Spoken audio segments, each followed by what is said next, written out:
Hello, and welcome to another episode of Boundless Body Radio. I'm your host, Casey Ruff, and today we have two amazing guests to introduce to you now. Robyn Dobbins is a multi-returning guest on our show, and unofficially the most mentioned person on our show. I think that's official, actually. Check out our first appearances on episode 469 and episode 758 of Boundless Body Radio. She's been on other appearances as well, as we've reviewed several conferences together. We've also interviewed her amazing husband, Matt, on episode 638 of our show. Robyn Dobbins has suffered from many serious health conditions, including postpartum depression, obsessive compulsive disorder, obesity, depression, Hashimoto's disease, and bipolar disorder. After years of medications and treatments that had limited success, Robyn discovered a low-carbohydrate diet, also known as NSNG, or no sugar, no grain, through the amazing work of our former guest, Vinnie Tortorich. Recently, Robyn has been the recipient of the 2024 Fresh Start Award, which includes a $10,000 grant to promote metabolic psychiatry given out by the amazing nonprofit Metabolic Mind. She is also the co-host of the Ketobiography Podcast, which she hosts with her friend, Natalie Shamp.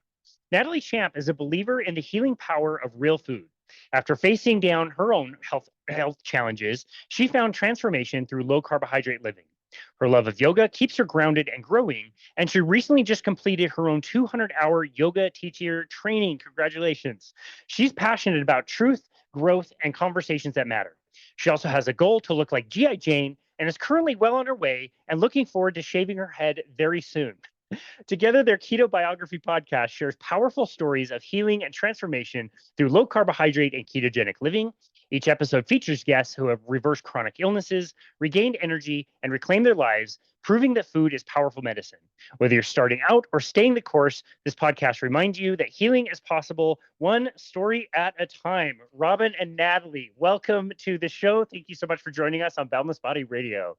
Hello again, Casey. It's great to be here. Thanks for having us. Hi. Absolutely. Thank you for having us. And in order for me to shave my head, I am going to have to, in fact, look like G.I. Jane. And I feel like there's going to have to be like some more incentive. But I'll do it. I believe you that you will do it for sure. So I think that means you should take some specific measurements and then have a goal in mind on what you want to get. And then when you hit that goal, we'll all meet up and we'll have a head shaving party. Oh, that sounds like so much fun. It should be a group thing. Yeah. Yeah, definitely. That sounds amazing. It sounds like Robyn is very willing to shave her head as well in solidarity with you. I think you both look like G.I. Jane for the record. And so I think you should both shave your head sooner rather than later. I'm going to go with a no there. It took me a while to get this long again after cutting it short 2 years ago. I think I can look just as G.I. Jane-ish with hair. There you go. Well, Natalie's a little different, and I think she's going to shave her head eventually, which is going to be great. I am so fortunate. I get to work with both of you once a week. I really enjoy our time together and our sessions. You guys are both tremendously hard workers, are very dedicated to your goals, and I really, really enjoy our sessions for sure. I'm a little intimidated now to have both of you on at the exact same time, so I'm going to do my best to hold on and get through this. Try to take it easy on me during this conversation. I'm definitely feeling a little intimidated for sure. Look, we're not even in the same states right now, so you can relax. We can't get you yet. Next conference when we're all together, we'll get you then. Yeah, there you go. This is true. Natalie, before we kind of talk about the stories and how the two of you got to work together, tell us a little bit about your yoga teacher training. As you and I have been kind of working together a little bit, I've been hearing about it week to week, and 200 hours is a very long amount of time to dedicate yourself to yoga teacher training when it's not going to be your like day job. You still have other things that you have going on. Tell us about the process of getting trained as a yoga teacher. Yeah, it was something that I think has been in the back of my mind for several years. And it just has never come to fruition, right? And then this new studio, very close to my house, had opened, and it's been open for about a year and a half, and they offered teacher training, and I was like, ooh, should I do it? And then I just said, let me just do this. I didn't put too much thought into it because I think I could have talked myself out of it because it's a lot of work and I have a full-time job. So, and we have this podcast that takes up a lot of time also. But I just did it. And the way that they structured this particular 200-hour training was completely different than usual trainings.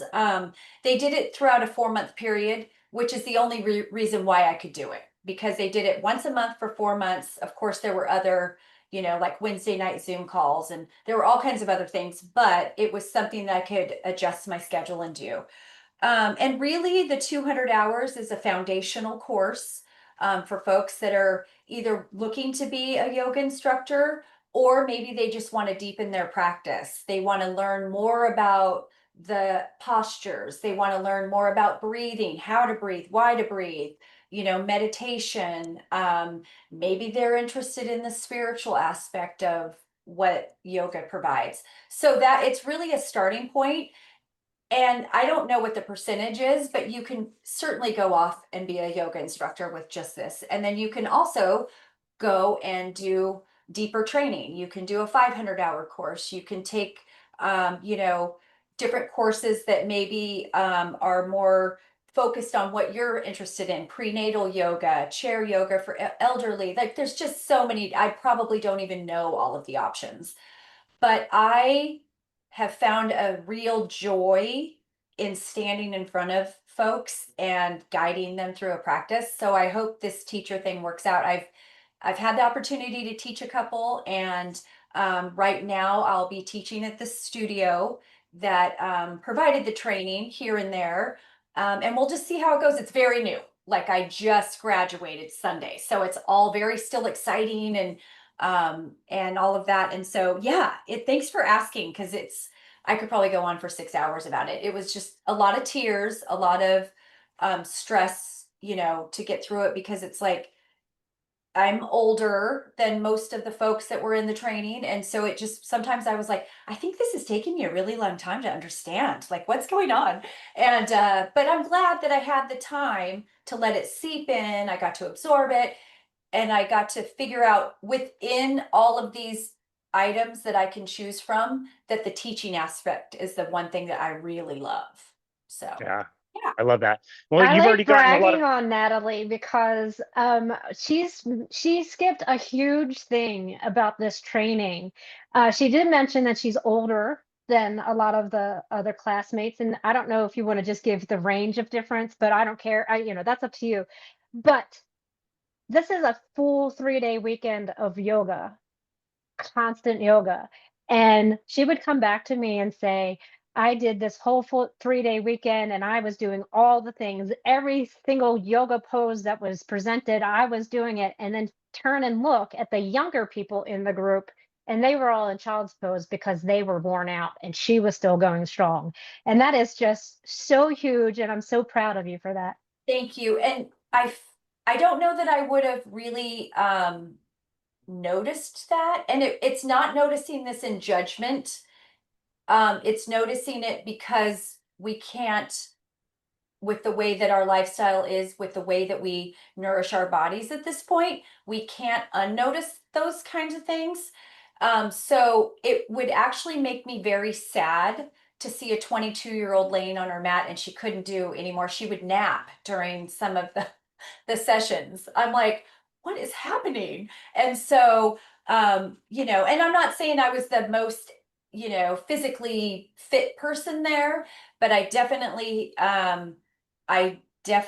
outworked most of the folks. And I don't mean that in a, like, I'm so much better, because I'm not. It's just that I recognize this because of the way those folks eat, and the difference between the way I eat and how much more energy and stamina I had compared. So, yeah. Wow. I hope that doesn't sound like I'm being all braggy, because I'm not. But for the record, I will be 57 in about a month. And so I did feel like kind of a badass, maybe a little G.I. Jane-ish. I don't know. Well, I did the bragging for you so that you didn't have to sound all braggy. So, I mean, it is very incredible. And that was the point of this, is that how they were eating compared to how you eat. And I really think that is not to say that you don't have the stamina, that you don't work hard, but you're fueled in a much different way, and we're able to accomplish things that the others couldn't. Yeah, people in our community say that all the time. Like, think about like somebody like Doug Reynolds, who is already so busy hosting conferences and running Low Carb USA, and he just came out with a book. Like, to do all the things that people accomplish in this space, it really says a lot about the lifestyle. And speaking of conferences, Robyn, I reflect on this all the time, and you and I have talked about this on the show. We were both attending the same conference, but we could have been two ships crossing in the night and could have completely missed each other if not for a really chance encounter as you guys were eating lunch. It was the first kind of like warm day in Denver that weekend, and so everybody was outside, and you and I with your group of friends started a conversation. You shared some guacamole with me, and you know what, we got to talk then. We met again in Austin. I got to meet your husband Matt, who is one of my favorite people. Got to meet his mom Rose. I've gotten to meet your daughter. We stayed together in Las Vegas to see the amazing. Let's clarify, we, the family, stayed together. You didn't stay with my daughter. That's true. Let's point that out. I did not stay with your minor daughter. Thank you for clarifying. Yeah, just all these like wonderful things that have come from this friendship, and thinking I would not have gotten to know Natalie, and so many awesome experiences that we've got to share just because of that one chance meeting. And I know we've heard your story before, but if you don't mind briefly, if you can remind us, why are you the person that I mention the most on this podcast when I'm having a conversation with somebody and trying to explain why it matters to know if somebody's cholesterol is ultra high, if it's necessarily good or bad for somebody in this space who's eating this certain way? Can you tell us how all of that kind of originated? Yes, absolutely. You can't talk about Matt unless you talk about me first. So that's why I get mentioned Sure. so often. I told him I was coming on your show. He said, "Are you going to spend the whole hour talking about me?" And I said, "Probably." So I just want to go ahead and get that ball rolling. But my story starts with, I spent years just having mental illness problems. So I was diagnosed with, you said all of this in the intro, but diagnosed first with postpartum depression. However, that depression had been there way longer, years before that. I just never admitted to it, which then was diagnosed as depression, which then turned into bipolar disorder, OCD, high anxiety, those things. Completely aside from that, I was gaining a weight. Of course, I was heavily medicated. So a lot of these antipsychotics and antidepressants make you gain weight, but I was blissfully unaware because I was completely sedated for several years. But I had gone to the doctor just for a general checkup, and my cholesterol levels were high. So he wanted to put me on a statin, and I kind of had some knowledge about that. So I just asked them to change my diet. And I changed to, like you mentioned, NSNG, no sugars, no grain. It's Vinnie Tortorich's trademark and his thing. So I always like to give him his credit. And it did the thing. It reduced my cholesterol levels. And my doctor just said, yeah, keep going with it. About a year later, I was, heavily listening. I was so excited about this. I was listening to a lot of podcasts. And that's when I started hearing about Dr. Georgia Ede and how she uses low carb diets to help people with mental disorders and mental illnesses. And so I was like, hey, I've been doing this a year. I'm still sedated. I'm medicated. I just felt compelled to try to get off of these drugs. I just wanted to see if it was possible. I always had this idea in my head that I could go back if I needed to, but I wouldn't know if I didn't try. So I went off of all those medications with the assistance of a doctor. I always want to point that out. You do not want to try this alone. And I went off all the medications, and I've never been on them since. Now, the reason why you talk about me so often on the podcast, Casey, is because ironically, my cholesterol levels did all kinds of crazy things when I went super low carb and I got lean. So I do fit into the phenotype of a lean mass hyperresponder. And this is what puts me in a very tricky situation, which honestly, I didn't even ever think about until you brought it to my attention in our first one-on-one interview. But that was that I have to make a decision every single day. Do I treat my mental illness and my symptoms from my mental illness with this low carb diet, or do I add carbohydrate or even a statin to address my cholesterol levels? And so I have made this decision. It's my decision. I've made it by educating myself, and I do let my doctors know, but I've made the decision that it is more important to me to manage my mental health symptoms with my diet than it is to worry about that number. I'm hopeful that there will be science to back that decision. And I feel like if we're moving in that direction, but the scientific process is a slow process. So I have to make this decision for myself. I've experimented with it. I've talked about the sweet potato experiment that I did with Dr. Tro often. I know what happens if I add the carbohydrate. What happens is within a few weeks, my depression symptoms come back, and they come back with a vengeance. So I know what happens if I add the carbohydrates back in. So I've chosen not to seek that route.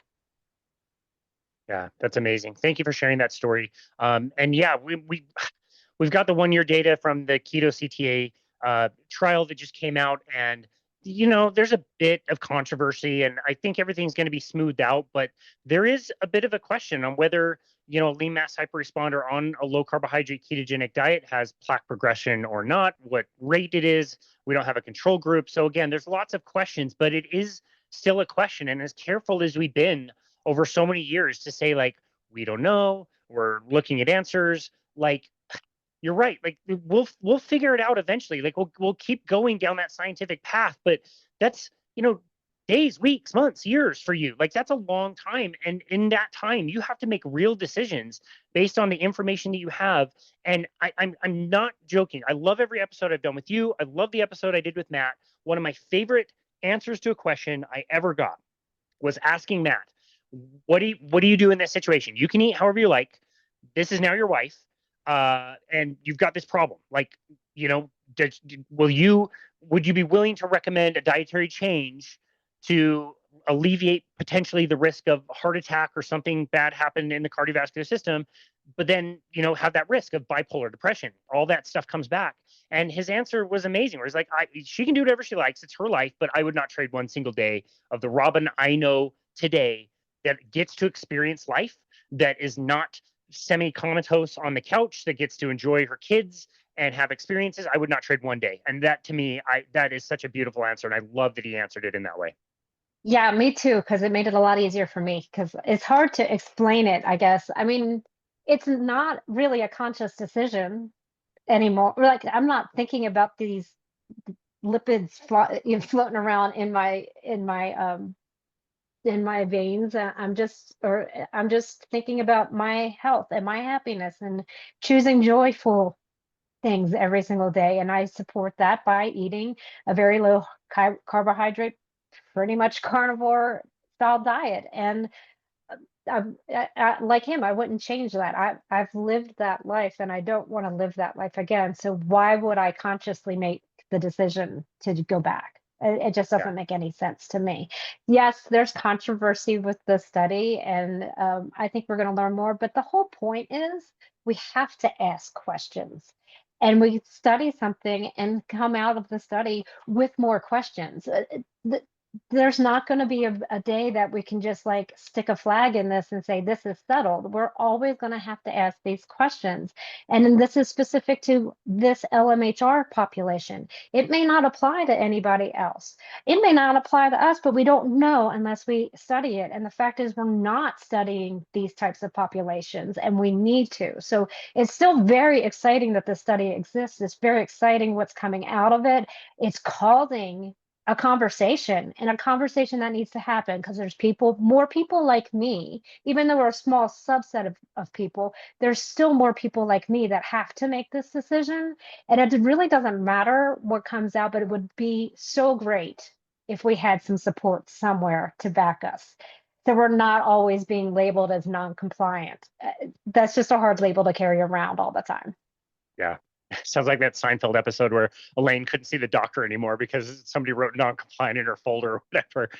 Yeah, that's such a good point. A really well-made point that it allows us to ask more of the deeper questions. So I appreciate that. And I would hope that given the same situation, if I were in your situation, that I would choose to do the exact same thing. I would like to think that I would. Hard to say without being in your situation. But yeah, I think it's wonderful that you were able to find all this, amazing information. I still just can't even believe some of your before and after pictures and the weight loss, but also, knowing you in person, trying to imagine that version of you that was heavily medicated is hard for me to do. So very cool. Thank you for sharing that again. Natalie, I'm a little bit less familiar with your story and how you were able to find low carbohydrate diet. So can you tell us a little bit about your health journey through your life?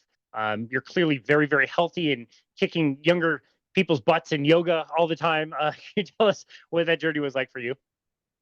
Well, I've always been active. And so, all the way through my 30s, I've never had a weight problem. I wasn't a heavy child. But, back then we ate different too. So there was just a point. I should mention I'm a retired flight attendant. So I've spent about 15 years being very hard on my body. And I'm sure years prior to that. But I started gaining maybe 5-10 pounds here and there, maybe starting in my late 30s, 40s. And then when I became a flight attendant, I probably packed on another 10 or 15 pounds just because of the lifestyle, right? Like you're not sleeping, you're eating, when you're eating all these odd times, you're really just eating what's on the plane sometimes because you don't have time to think about bringing food and etc. Fast forward, I broke my ankle at one point, and boy, was I was a little round thing. I'm only 5'3", and it looked like you could probably roll me and bounce me down the sidewalk for a little while. Like I could have been a dodgeball. And so I was able to, lose a little bit of that. But what I will say is the whole time when I put on that weight, I couldn't lose, like I maybe could lose 10 pounds, maybe I'd lose 15. But the second, I drank a glass of water, 5 pounds would come back. I couldn't really get it under control. And so let's fast forward to 2 years ago, fast forward to 2 years ago that I was really struggling because I retired as a flight attendant and now I'm working from home. And I was like, okay, now I can focus on my sleep. Now I can focus on my health. All these things. So I tried really hard. I went on a smoothie diet. I rejoined Weight Watchers. I don't even know. Oh, I did a 1,200 calorie diet for an entire year where I ate 4 ounces of chicken at night and like some dry broccoli. It was disgusting. And then I was starving. Like, so on the weekends, I'm like, I'm having popcorn and milk duds because I've tried so hard all week, right? Anyway, so I feel like I was trying everything. I started lifting weights and I'm like, well, at least if I'm going to be a chunky gal, I'd like to have some muscle. Maybe muscle will push the fat out. I think we're told that, and it didn't happen. I gained like 12 pounds in 2 months. And I'm like, what the hell? So I was just defeated. So I listened to a podcast one day. I hadn't listened to, I'm not a podcast listener at this point. I think they're boring, but I found one with Mike Rowe, and Vinnie Tortorich happened to be the guest speaker that day. And I was super miffed because there was a guest on Mike Rowe, and I really wanted to listen to the way I heard it, him telling a story and then finding out it was the guy who discovered germs, or something, but it wasn't that anymore. So that day I listened to the podcast and I literally felt like he was looking at the screen and talking to me. And I was like, this is it. This is what I need to do. So that's how I was introduced to No Sugar, No Grains through Vinnie Tortorich. I dove into everything. I ordered his book. I got his PDF. I got all the things. And then it took me a while to really start following it strictly. I played around, like I'm like, oh, we're going to order pizza tonight, but I'll just order the keto style, I think I tried to do what a lot of people do is, but I'm eating keto. It says that I'm eating keto. And then one day, or I should say a couple days, I went to go visit my grandbabies in Las Vegas. And I'm like, I'm just going to eat the way we normally eat because I don't want to ruin our little, vacation together. And I came back from that 4-day trip, so constipated. Sorry, folks, but that's just the way it is. I was very uncomfortable to the point where I thought, I think I might have to go to the doctor to help, like, do something about this. Like it was just awful. So I was like, that's it. Okay, large lady, we've had enough of this. From that day forward, the day I got home, I was like, that enough is enough. And I dove in and I've never looked back. And within 4 days, I've struggled from, I don't know if it's IBS. I don't know if it's IBD. I don't know what it is, but intestinal issues my entire life. I can remember at 4 years old having this problem. I've always had like itchy skin. We could go on and on about the things that have bothered me my entire life. And within 4 days of strictly taking and getting rid of grains and sugar and processed food, and only eating cruciferous vegetables, above ground vegetables, I literally could tell that my stomach wasn't bloated. The joint pain in my thumbs that I was told was, something I'll have to deal with for the rest of my life because of my age, was subsiding. And so after those 4 days, I was like, that's it. I didn't even know half of these things could happen. I really came here for weight loss. So, and then it just continued. The longer I've done this, this has changed, that's changed. And I've just dove in wherever I can feel like I'm part of the community is where I have, I've tried to sink my teeth into. So now I'm a very avid podcast listener.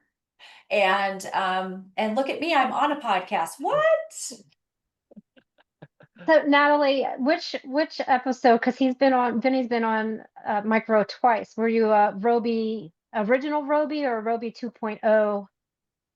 Yeah, I'm a 2.0 because it was Where's the Beef, which is why Where's the Beef is the first one. The second one is like drinking scotch and something like that. So you're an original Roby.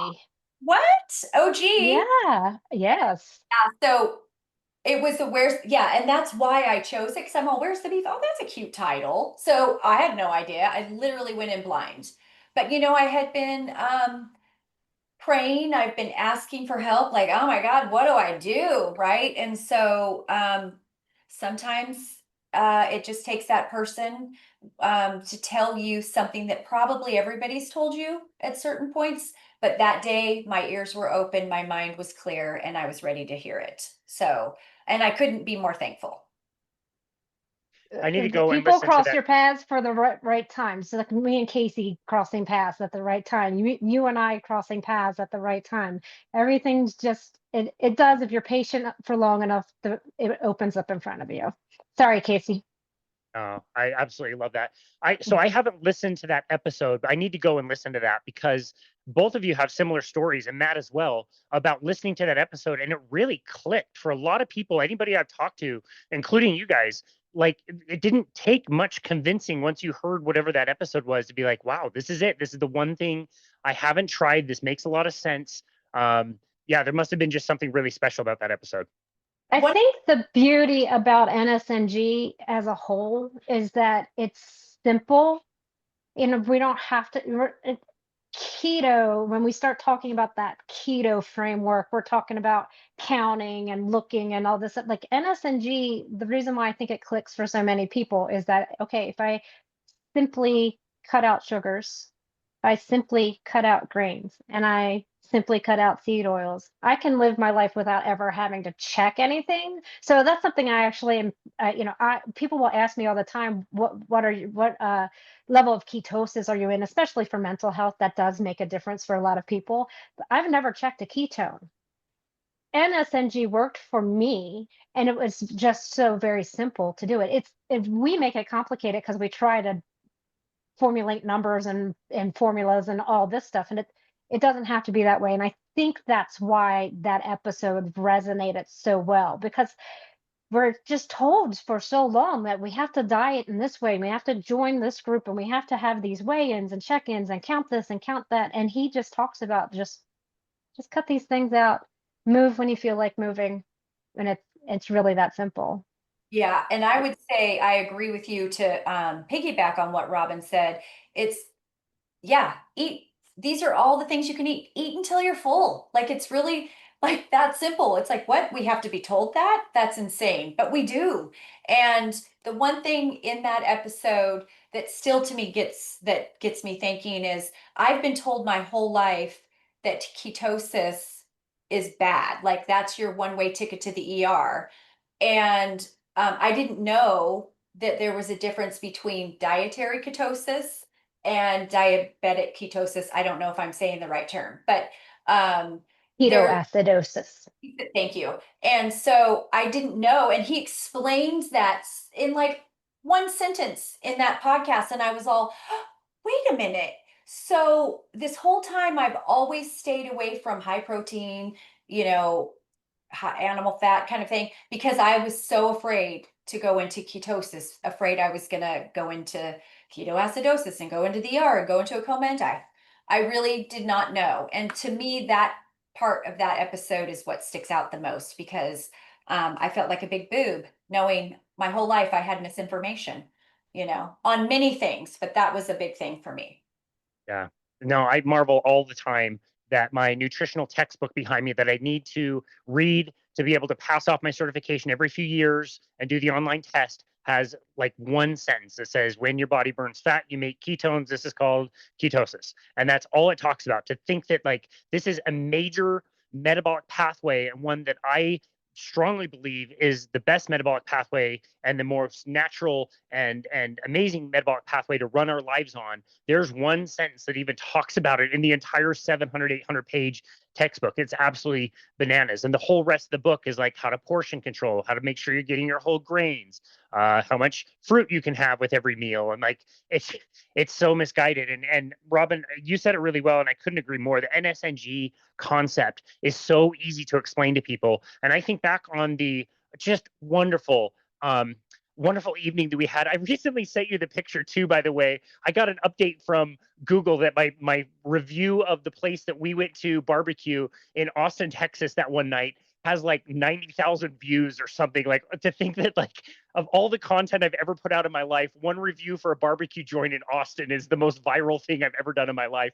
But we met up there with a group of NSNG people, and you looked around at 20, 30 people. They were eating 20 or 30 different ways. They were just no sugar, no grain, and you didn't have to worry about whether this person had pickles or not, if that person used sauce or not. Like, it wasn't that big of a deal. As if you're in that area, you're going to be on the right path, and you can choose how strict you are willing to be, what benefits you want to come along with that. But just starting, no sugar, no grain. What can I eat?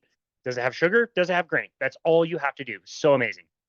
Yes, it's a great starting point. I think it evolves as you get deeper into it. I feel like a lot of people end up trending towards a more carnivore style, but it still fits perfectly within NSNG.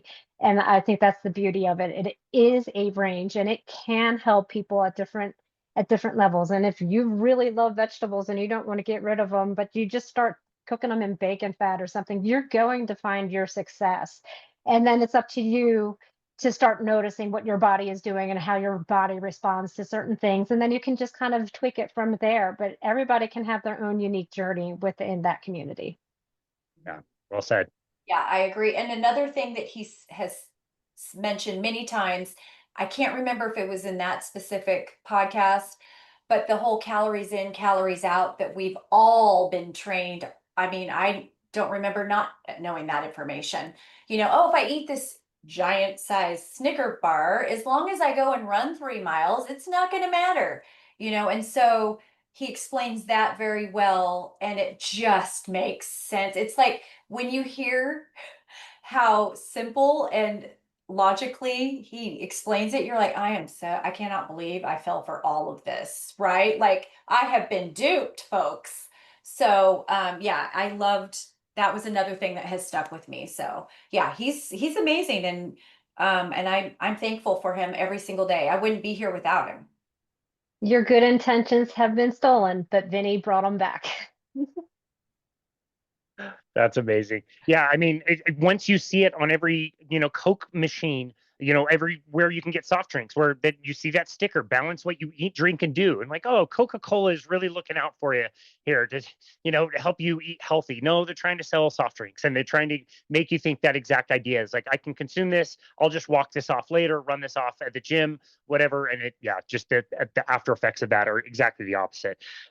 Okay, so it's really amazing to me that I've got a call later on today with a woman who helped her child heal some really amazing stuff with a low carbohydrate ketogenic diet. And the call today that we're going to do, I'm going to host her on the show soon so we can talk about it. But the call today is all about her asking questions like, I want to create content around this. I don't know how to do it. How do I do it?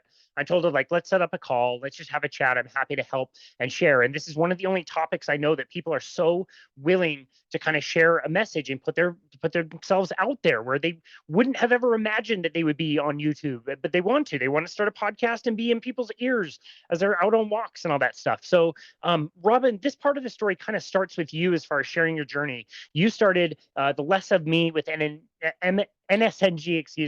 kind of podcast. Can you tell us what that journey was like? What it was like to create the content, and then eventually how Natalie kind of came into the picture and the two of you started working together.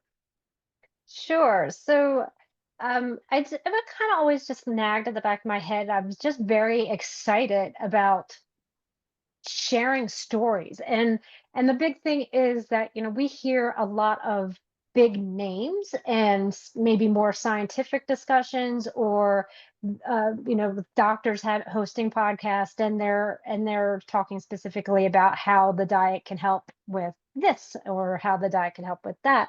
But I was really interested in the stories of people, just regular everyday people. So my vision when we were coming up with the concept of the podcast, which was Less of Me Success Stories, was to just reach out to people that I knew in the community to share their personal experience. Just like we just talked about, everybody has their own journey within the community.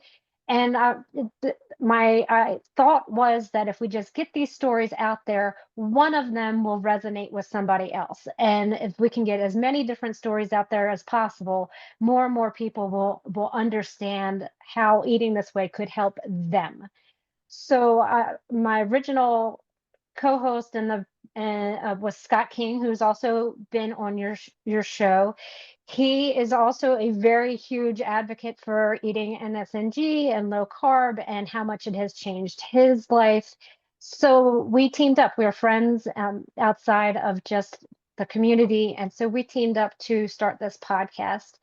And I gotta admit, it's a hard thing to do. Casey, we reached out to you and asked you for help, and you taught us a lot of stuff, but there's still a lot that you just kind of have to learn as you go. And what I ended up finding out was that it was a lot of work, and I didn't necessarily have the energy to do all the work. Scott's schedule was a little bit hit or miss, so we chose to do every other week with a podcast. We also chose to make it live on YouTube. So we wanted to have a live audience, which made it difficult to have, you can't really bank content if you're always recording everything live. So a lot of the feedback that I had gotten along the way was people wanted to listen to it and they couldn't, because what I had to do was reserve the content and then drop it at seasons at a time. Because that was really just for me, because it was so much work to compile it and get it out there. I was just like, I'm going to do it all at once and send it a season at a time. So those were lessons learned, and I've been listening to that feedback. Eventually, and this is really unfortunate, but I had to leave. I was gone for 3 weeks in the month of October, and Natalie we had just really met online in Vinnie's VIP group. And she just reached out to me and said, I know you had to leave. I know you had a family emergency. Is there anything I can do to help? And I literally was like, I don't know if you know how to do this stuff, but here. And I dumped it on her lap, and she took it on. Scott was hosting the show by himself, and Natalie was behind the scenes making the little video clips that we put out, helping him with whatever he needed, reaching out to me if I needed, because I was very busy, but she was reaching out to me and getting guidance and putting it out there. She was doing all of the work and getting it out on the socials because Scott was so busy, I was so busy, and she just appeared out of nowhere, this angel that kept it going for us during that time. In the meantime, Scott got a new job, and now his schedule is crazier than ever. So he had to step back. Less of me is his handle. Less of me with NSNG is his handle on social media. So that's where Natalie and I, thankfully, she decided to stick around. It's been great. So that's where we decided it was time to just do a whole rebrand of the concept. And that was taking in the feedback. So one thing was we wanted to change the whole name because even though Scott's always welcome to come join us whenever, we wanted to change the whole name so that it was a fresh, brand new thing with the two of us, our creation together. We wanted to make sure that we were putting out content audio because that's what people want. So it still exists on YouTube, and we're going to drop it on YouTube the same day we drop it on audio, but that way people can hear it immediately and it's not 6 months later. And just really what Natalie has brought to the table, and I'm so thankful for, is this level of professionalism that I couldn't do on my own. Scott was there, but Scott wasn't able to do a lot of the background stuff because his schedule was just so busy. So she's added a whole level of professionalism that I'm really proud of, and I'm just very excited about the new chapter. It's a continuation. It's a rebrand. So all of the old Less of Me podcasts that are all still present on the podcast apps and on YouTube. All of those stories are still there. We're just tweaking it a little bit and hopefully making it a little more user friendly for our audience. Wow, that's awesome. It's cool to hear that backstory. Natalie, what made you reach out to Robyn? Like, so what? She's taking some time off. Like, why? She probably regrets the decision at this point. Maybe. I do not. But, it's one of those things where Robyn's very active in a lot of the groups, if you will, within the community on like giving really good sound advice. She's been doing this, is it 7 years now that you've been? It will be 8 in August. So 8 years. Mm-hmm. And I would often, I really counted on her advice. Like when people would ask a question, I'm all, I would learn something every time. I've only been doing this for 2 years. So it was, and she had reached out a couple times. We might have had 1 or 2 emails back and forth, but we didn't know each other. We didn't, only through the socials. So it was one of those things where I'm all, am I being creepy by sending this email? But I also, that's just who I am. And so like, I'll be like, if I can help you in any way, I always want to be that person for you. So I just reached out. I really didn't think, I thought I would get a, thanks so much. If I do, I'll let you know. Because that's usually how people respond. That is not how Robyn responded. She was like, here you go. And I was all, oh, someone actually took me up on my offer. And so, yeah, guys, think twice. But it was, no, I'm very happy. I've learned a lot. I would argue that I bring professionalism. If anyone met me, they would be like, no, she doesn't. But I hope that we're bringing fun into this because what I love hearing the stories. It makes me so happy and excited every single time. It just literally, I want to tell everyone. But also, if we're not having fun when we're talking to these folks and they're not having fun talking to us, then I just don't see the point in it. So I have enjoyed every single interview that we've have done thus far. Every single person that they might sort of have the same story, if you will, but every story is not the same story. So it's just amazing that it's like, oh my God, as mammals, are we just so, what do we eat now? How come nobody's telling us what to eat? Like, you know what I mean? It just cracks me up that we have to be told and we have to share stories of real food, because real food fuels us. And it's just, I'm thankful that we get to tell the story, but it cracks me up. Sometimes I will have to laugh and be like, how is it that we just don't know what to eat? We You know? grew these big brains, and then we thought ourselves out of our natural state, and that's that's really what's happening, is that we just keep thinking ourselves away from how we should be.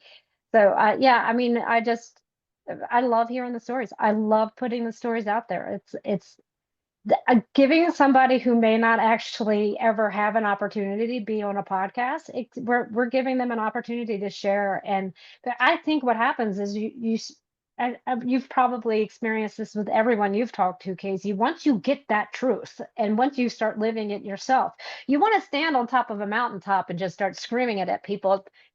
Nobody's listening. But this is giving somebody who wouldn't necessarily have an opportunity to do that opportunity. So we look for people on social media who are just sharing their stories there, and then we'll reach out to them and ask them.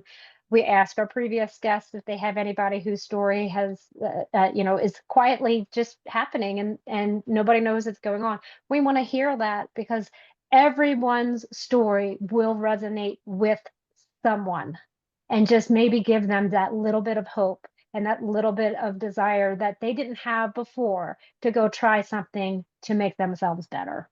And let's be honest, none of us could do this by ourselves. We need community. We need to know there's other people, that are like you, how they start, how the way I started. Many people started the way I started.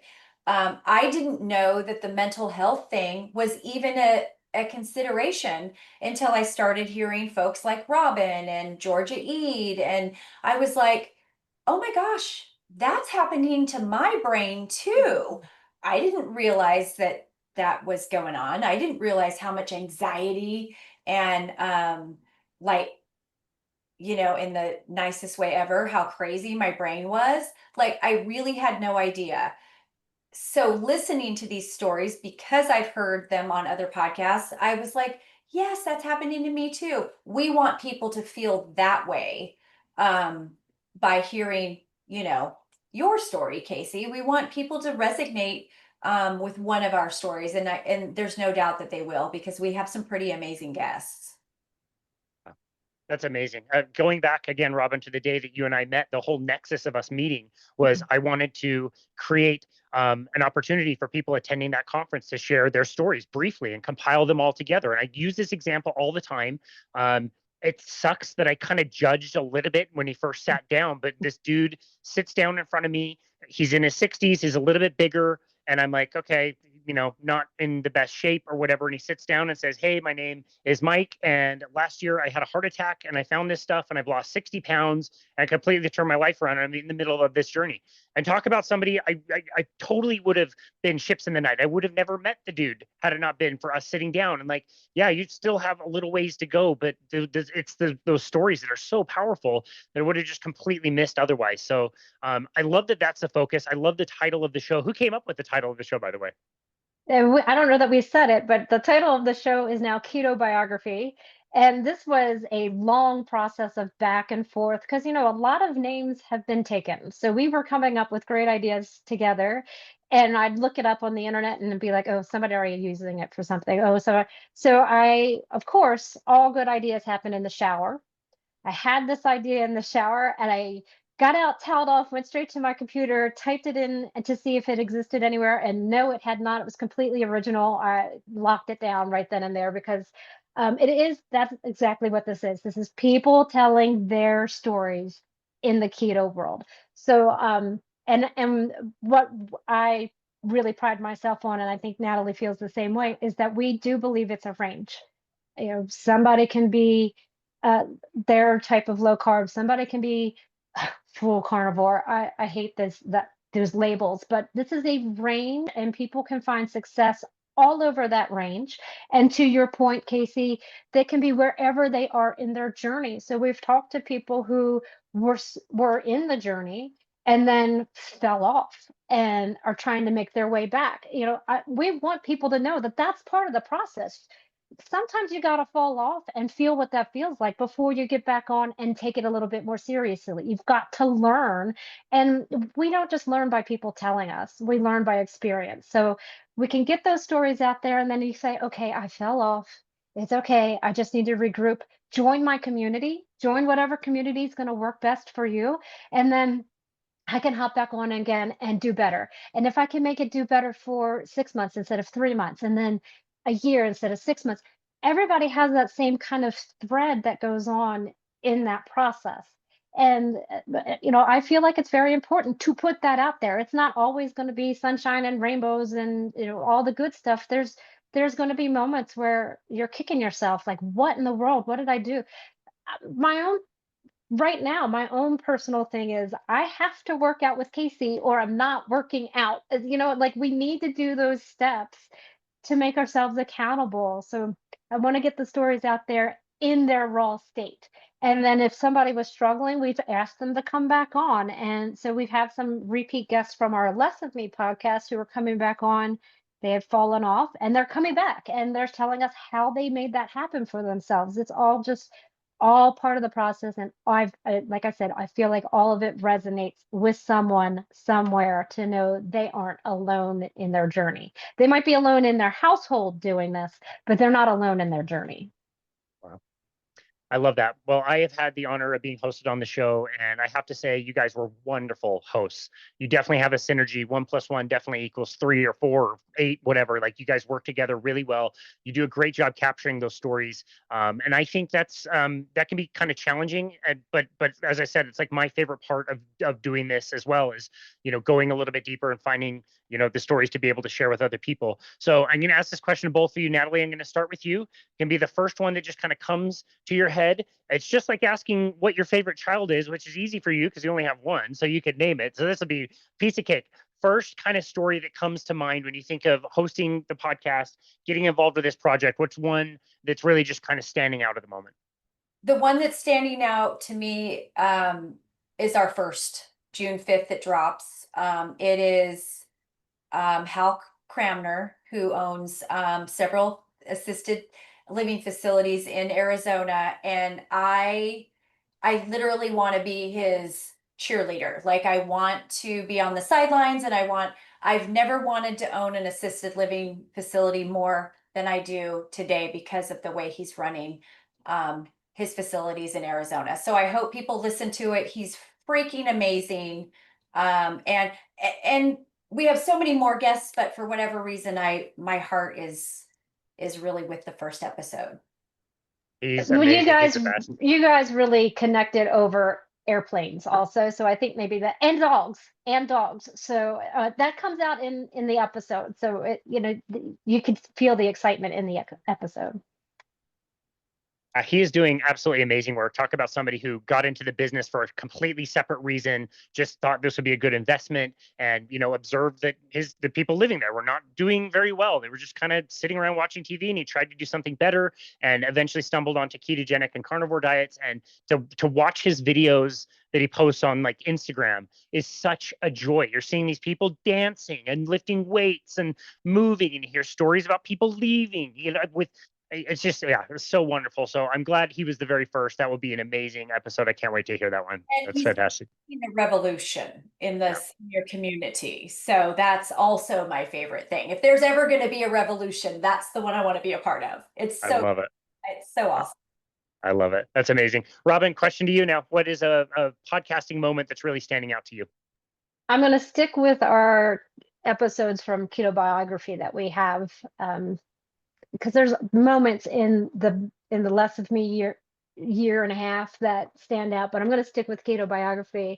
I am excited to bring Denitra Davis in. So she is our 6th guest, and that is July 10th. I have her scheduled to drop. She is out there just banging her drum and no holds barred. She is walking up to people in grocery stores and saying, let me tell you what's in your cart that you need to remove so that you can be healthy. Amazing. We could have talked to her for like 3 hours. She was just amazing to talk to. And I'm just looking forward to getting her story out there as well. I'm not familiar with her. That's amazing. How did you find her? Oh my God. Yeah, she's incredible. We met her through the Metabolic Revolution. Got it. Yeah, that's awesome. If you're listening and not watching, you just missed Natalie. Just do a happy dance as Robyn was kind of talking about her. Yeah, that's amazing. I can't wait to hear those episodes. And again, knowing you guys together as hosts, you're going to have some amazing guests. Is there anybody you're very excited to chat with in the future? Other people you're looking to capture their stories? What's on the horizon for the two of you? I really want to, I have like, this fantasy bubble of a couple of people. I really want to have Brian Linskus on, Dr. Brian Linskus. He's just a doctor hero of mine. I don't know that it'll ever happen, but he's on my list. And there's a couple of other folks that I'd like to see, but we'll just see how that goes. We'll reach out. I really enjoy Josh. Is his name Josh? Oh my gosh, all of a sudden his name, Josh Deck. I really, really resonated with him on your podcast. I hope we get to bring him on. There's just so many more. I mean, there's just so many fascinating people that one day you're like, oh my gosh, who else are we going to have? And then 12 people pop up on socials and you're like, I love their story. And I also would like to, without taking up all the time, but I would love to get more of, Denitra has a podcast, 2 other podcast hosts. I would love to have 1 or 2 of them on the show because they are so fun. Literally, we could have a dance party. They are just a blast. That's awesome. Yeah, Robyn, for you, anything you're looking forward to in the future? Well, honestly, I think what I'm looking forward to in the future is how much Natalie is pushing me out of my comfort zone, because I was leaving this at people who nobody knows that just need to get the story out there. And she's bringing in guests that I didn't think I could ever imagine bringing on the show. So we'll just see where that goes. And I'm looking forward to that. I love that. Yeah, I don't know if your workspace kind of looks like mine. I'll have like I'll use my show notes and kind of fold them up and use them as like to-do lists afterwards, and I'll write stuff on the back of them. And inevitably, I'll use a different one, a new one every week. But inevitably, each one will have 5 to 10 names of people that I found that I want to reach out to in podcasts, and they all just get like compiled and pile up all over the place. Like this growing list. I need to have a better location to put some of those names. But yeah, there's so many people out there. You mentioned Brian Linskus, and I had the pleasure of not only interviewing him last year, but also had a wonderful conversation with his wife at one of the conferences last year, and she agreed to be on the podcast. And so, for as much fun as it is to interview the expert like Brian, like you guys are saying, there's other stories and so many other spin-offs of other people, and to hear the story from her point of view was really special as well. So I think your project is absolutely amazing. I cannot wait for these episodes to come out. You guys know I love both of you. You guys are the best. I love your energy. I'm so fortunate that I get to work with both of you on a personal note. But yeah, other than that, you guys do an amazing job creating amazing content, and I'm so grateful for both of you and looking forward to what's going to come out in the future. As you mentioned, you being able to talk to your last guest for 3 hours, I would love to do the same for you guys, but I know you're both very busy, so I'll turn you loose. Tell everybody where they can go to find you both, either personally or where they can go to find the podcast as well. So to find the podcast, we are still transitioning. So Casey will have the updated social links once we can get them to him. But for right now, you can go on YouTube. We're at Ketobiography on YouTube, or we are also on a lot of podcast hopes. You can just go to Podlink and look up Ketobiography, and it'll give you all the places where the podcast exists. Our first episode is dropping on June 5th, and we will be dropping every Thursday a new episode. So not every other week anymore. We're dropping every Thursday, and it's going to be an audio. So I'm really excited about that new change. For myself personally, you can find me. I'm Robyn. Usually all of my stuff is Robyn R. Dobbins. My name is spelled with a Y, not an I. I'm out there all over the place. So feel free to reach out. I love sharing, and I love walking journeys with people. Also, I have a business, and that is Harbinger of Health. The website's harbingerofhealthllc.com. I provide coaching, really, really into group coaching, small group coaching right now. I'm finding a lot of benefit in making very small communities and seeing a lot of people change through those small communities in 3 short months. To see them change is just absolutely incredible. And I'm happy to be a guide on that journey. So please feel free to reach out to me at any of those places. Amazing. Yeah, and I am at NorCalNat on X and Instagram. I'm also Natalie Shamp on Facebook. And I belong to a lot of the carnivore communities. And I'm also in Vinnie Tortorich's VIP group. If you're there, you have questions, reach out. Anywhere you can reach me. I love answering the questions, just like Robyn. I am not a certified health coach, but what I feel like I can bring is my personal experience. And you know what the best thing about all of this is? It's free. You're not paying for some food to be delivered. You're not, it's all free. You're not going to pay me to, tell you, to eat real food. Like it's just crazy. But if you need guidance on how to get there, that's why Robyn's little group is so awesome, because I personally belong to the first group, and I just couldn't even believe what a difference. Basically one-on-one with a couple other people, it's made a real big difference in the way I view it all. So yeah, Casey, thank you. Thank you both. Like I said, I just really love and respect both of you guys. And yeah, it never ceases to amaze me that this topic drives people to such a degree that they'd be willing to not only share their own stories, but help share the stories of others. And you guys are absolutely the epitome of that. So thank you both so very much for making this happen. I'm so glad we got to chat today. And thank you so very much for all the work that you guys are doing. We really, really appreciate you. Thank you for having us, and appreciate you for getting us out there. Of course. Yes, it's been an honor. It was an honor, both of you. Thank you for stopping by. And this has been another episode of Boundless Body Radio.